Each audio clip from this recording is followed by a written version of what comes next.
The Narnia books are nothing but Christian propaganda, Bible fan fiction, a cultish method of grooming young children into becoming believers. This is a popular opinion I've heard, so I decided to read all 7 of the Narnia books to find out the answer for myself. And let me tell you right now, the answer is... Hey guys, welcome back to my channel. Sarah Kwan here, ready to dive into some literary tea. Coming in hot to answer this big question. Are the Narnia books just Christian propaganda?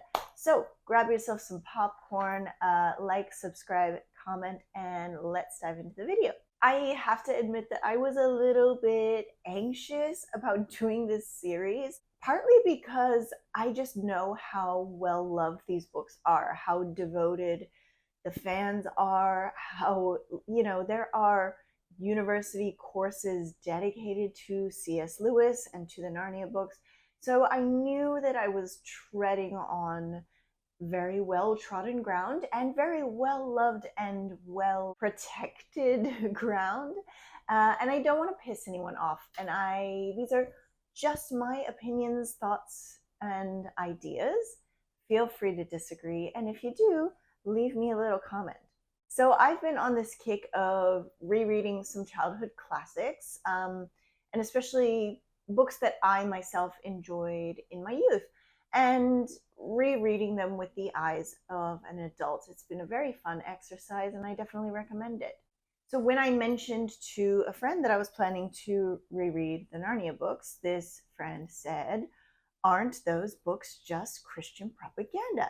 And that got me thinking, because even though I did read them when I was young, I didn't know the answer to that question. So I decided to find out. So everyone who's heard of the Narnia books and everyone who's heard of C.S. Lewis knows that C.S. Lewis was a devoted Christian and that he wrote the Narnia books as an allegory, or as he liked to say, a supposition of Christianity. And he was very transparent about that fact. So everyone knows that. And we know a lot about these things because he wrote about it prolifically. And just to give some context and to answer this question better, I'll give a quick, very brief overview of his life, starting with his childhood. So Clive Staples Lewis was born to Irish parents in Belfast. And as a young boy, he was obsessed with reading. He loved reading, and his parents offered, many, many books available to their children. And we also know that he was a big fan of Beatrice Potter, and he loved anthropomorphic animals. He just loved that idea, and it's very clear when you read these books. So when he was 4, the family dog tragically was struck by a carriage and killed.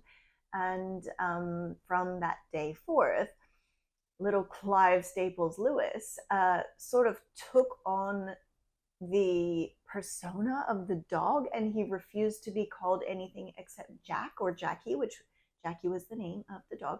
And so he was running around going woof woof, and if you're like, "Clive, come and have some dinner," or whatever, he'd be like, "I'm Jack." So the nickname stuck. His friends called him Jack. And we wouldn't have an author without some dreadful childhood trauma. So yes, his mother died when he was young. I believe he was 8 or 9. And his father was sort of cold and distant. And we do know that the loss of his mother certainly contributed to his brief step away from faith and into atheism. He just believed, how could God do something like this to me? How could God take away my beautiful mother? God must not be real. And this is a very, very, very common thought pattern that we know about.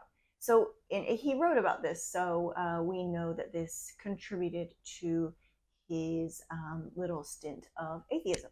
And then he was very outspoken about this at school. And I think I think it's also partly to do with having a difficult time socially.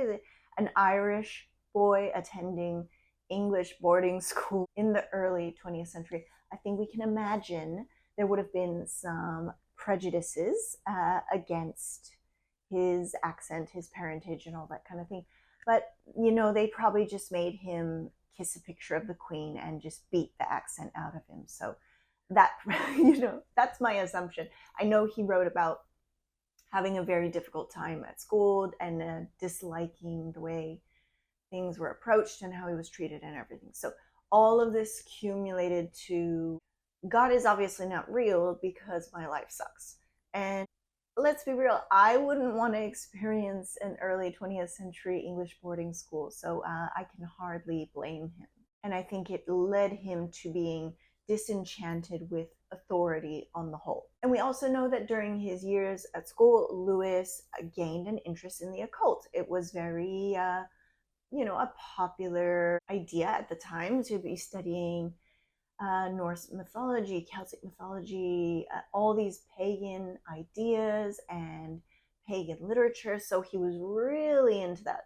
And we also know that he was proficiently well versed in medieval literature. And on his atheism, Lewis quoted the Roman philosopher Lucretius and saying, "Had God designed the world, it would not be a world so frail and faulty as we see." And, at that time, that argument worked for him, and he became an unapologetic atheist who was very outspoken about it and wrote a lot about it. He was very firm in his belief. So what happened? Who shepherded Lewis back into the fold, as it were? And as far as I know, there were two major occurrences that happened around the same time. He read a book by G.K. Chesterton called The Everlasting Man, which is a Christian apologetics book. So, Christian apologetics being Christian believers writing and answering the questions that non-believers have, such as, if God's real, why does my life suck? So reading this book gave him some answers that he was pretty satisfied with. And at the same time, he was at Oxford, and his friend and Oxford colleague, J.R.R. Tolkien, debated him hotly on the topic. And these two things happening at the same time, along with, there may have been other occurrences and things, led him back to theism, at least believing that there is a God, and then eventually back to Christianity. And there he stayed very firmly. So where does Narnia come into all of this? And is it indeed simply Christian propaganda? So Lewis wrote the series between 1949 and 1954. It was partially influenced by him taking in some evacuees from London during the war. So some children who were displaced because of the air raids came out to live with him, and this was the inspiration for the Pevensie children, which, as you'll remember, at the start of The Lion, the Witch, and the Wardrobe, they come to live with Professor Kirk during the war. The series is also heavily inspired by Irish mythology, medieval literature, and the works of Plato and Dante and others. So the 7-book series follows various children on their adventures in the mythical land of Narnia, and they mostly explore the never-ending battle between good and evil, and the children are all guided on their journeys by the benevolent lion Aslan. Lewis was never shy about the fact that Aslan represents Christ, and he prefers to call this literary technique a supposition rather than an allegory. And each book explores different facets of faith. In The Magician's Nephew, we get the creation story. In The Lion, the Witch, and the Wardrobe, there's, of course, the crucifixion. Okay, they're starting to sound like Christian propaganda, but sure, they're about faith and exploring different facets of Christianity, as I said.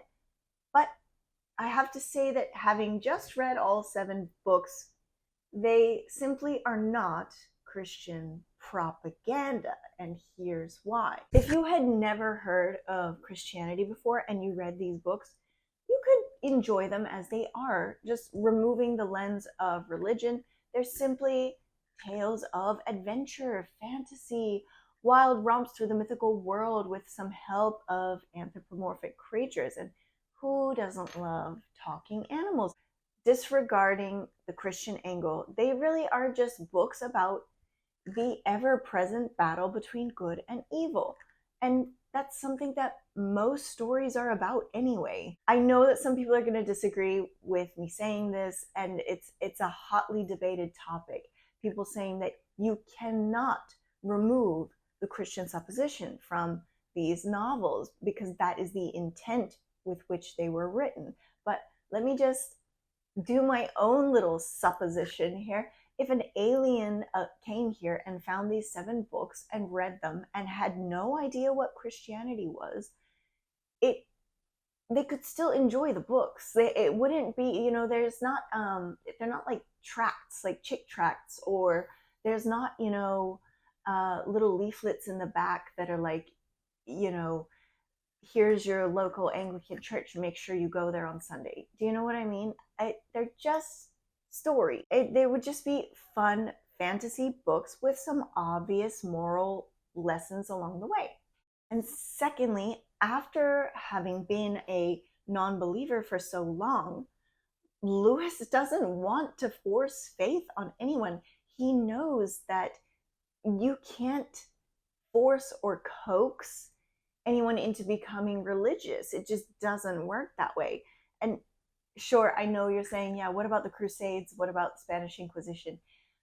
They may have forced people into behaving as if they believed, but they couldn't force people to truly believe. That has to come from within. And in the books, many of the characters were non-believers and then come around one way or another, or some of them don't.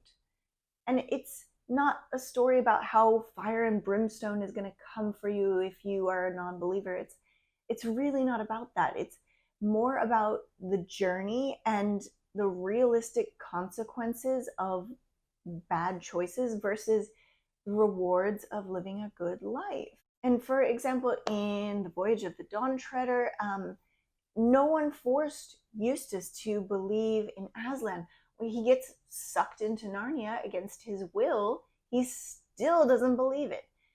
And when he got into a bad way, Aslan saved him, and that's how he came around and became a believer.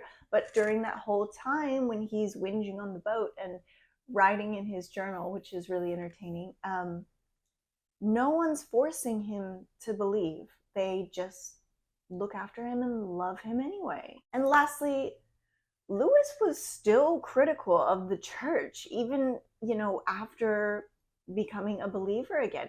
If he didn't like a sermon, he would say it was boring. If he thought that the hymns were dissatisfactory, he would call it out.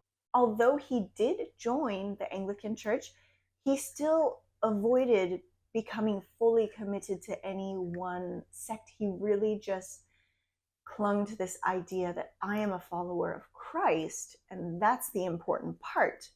And he didn't want to be a follower of man's interpretation of the gospel.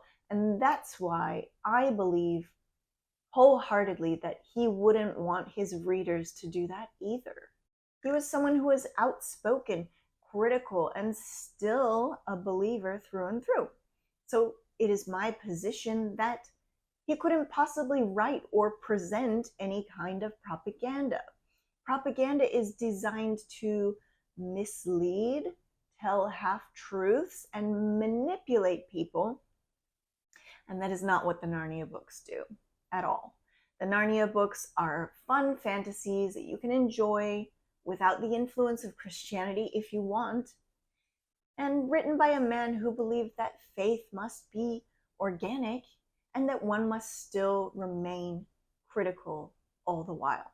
So, all this being said, the Narnia books are not perfect. I know it sounds like I'm putting them on a pedestal right now. I truly enjoyed reading all of them. They had some incredible moments. I loved the journey, but they are not perfect. I have some critiques, and I'm going to get into those on the next video and maybe the next one, and maybe the next one after that. So, tell me what you think. Do you love the Narnia books? Do you hate them? Do you prefer the 1990s BBC adaptation or the more recent adaptation? Do you think it's good fantasy? Can they exist without the Christian supposition? I realize this is a hotly debated topic, so I would love to hear your comments on the matter. Please like, comment, subscribe, and all that. And I would love to see you on the next video. Bye.